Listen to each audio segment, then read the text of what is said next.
सुप्रसिद्ध कथा है प्राचीन भारत की। सम्राट विश्वामित्र ब्रह्मर्षि वशिष्ठ की नंदिनी गाय को बलात् ले जाना चाहते थे।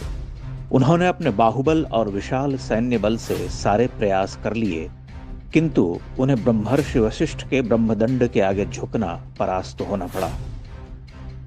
पुराण में ऐसी अनेक कथाएं मिलती हैं जब ब्राह्मणों के आत्मबल के आगे बड़े बड़े सम्राटों को नतमस्तक होना पड़ा। समय बदला, भारत में तुर्क मुगल आक्रांता आए। भारत अंधकार युग में डूब गया। शतियों के संघर्ष के बाद लगभग सभी आक्रांता एक बात पर एक मत थे कि ब्राह्मणों को झुकाना सबसे कठिन कार्य था।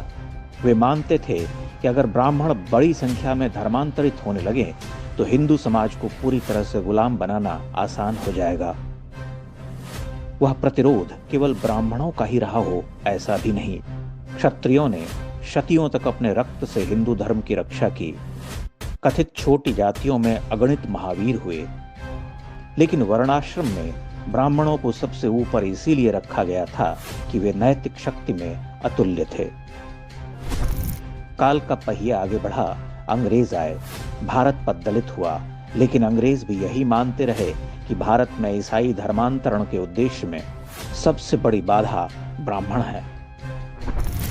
इतिहासकार मीनाक्षी जैन लिखती हैं कि ब्रिटिश शासक शिक्षित ब्राह्मणों को सदैव आशंका की दृष्टि से देखते थे। उदाहरण के लिए वर्ष 1879 में तंजौर के कलेक्टर ने अकाल आयोग के सदस्य सर जेम्स केयर्ड को एक पत्र में लिखा था कि ब्राह्मणों के अतिरिक्त कोई अन्य वर्ग अंग्रेजों को लेकर इतना उग्र नहीं है। स्वतंत्रता संग्राम के पूरे कालखंड में ब्राह्मण एक वर्ग के रूप में अंग्रेजों की आंखों की किरकिरी बने रहे।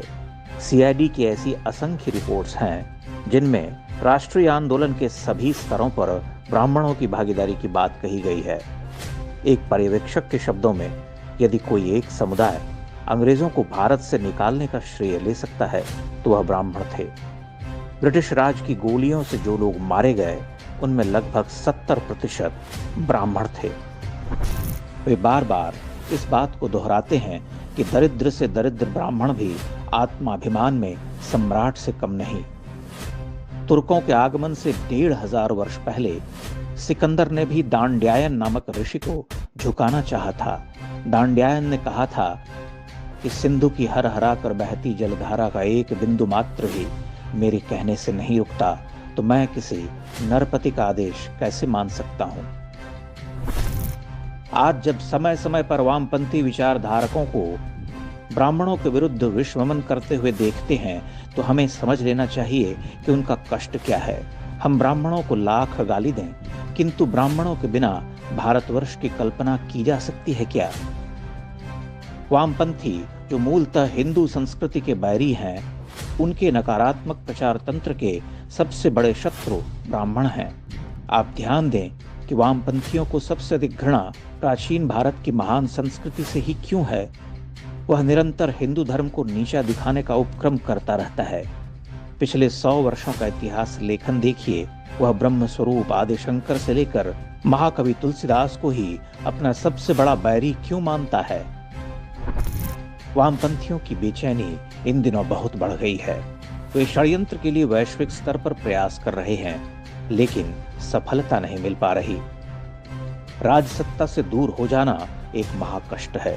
ऊपर से कथित छोटी जातियों का सांस्कृतिक पुनर्जागरण उन्हें परेशान कर रहा। वे देख रहे हैं कि हिंदू एकता बढ़ रही है, आर्यों के विदेशी होने का सिद्धांत छिन्न भिन्न हो चुका है, जात पात के नाम पर बांटने का कुचक्र टूट रहा। उनके राजनीतिक आका बार बार परास्त हो रहे, तो बार बार इस नैरेटिव को स्थापित करने का प्रयास करते हैं कि ब्राह्मण विदेशी हैं, ब्राह्मणों के नाम पर घृणा का बीज बोना चाहते हैं। आप जानते हैं कि जवाहरलाल नेहरू और जादवपुर विश्वविद्यालय वामपंथियों के गढ़ हैं। ले देकर उनके यही गढ़ बचे हुए हैं, तो वहां से ये विष उगलते रहते हैं। हिंदू समाज को ब्राह्मण, राजपूत, बनिया और अगड़ा पिछड़ा से ऊपर उठकर देखना होगा। भारत के पिछले 1000 वर्ष के इतिहास में ऐसा समय नहीं आया, ऐसा जागरण भी पहले कभी नहीं आया। इस जागरण का महत्व समझना होगा। हम महत्व समझकर एक रहे तो स्वर्णिम सफलताएं प्राप्त करेंगे, अन्यथा टूटकर नष्ट हो जाएंगे।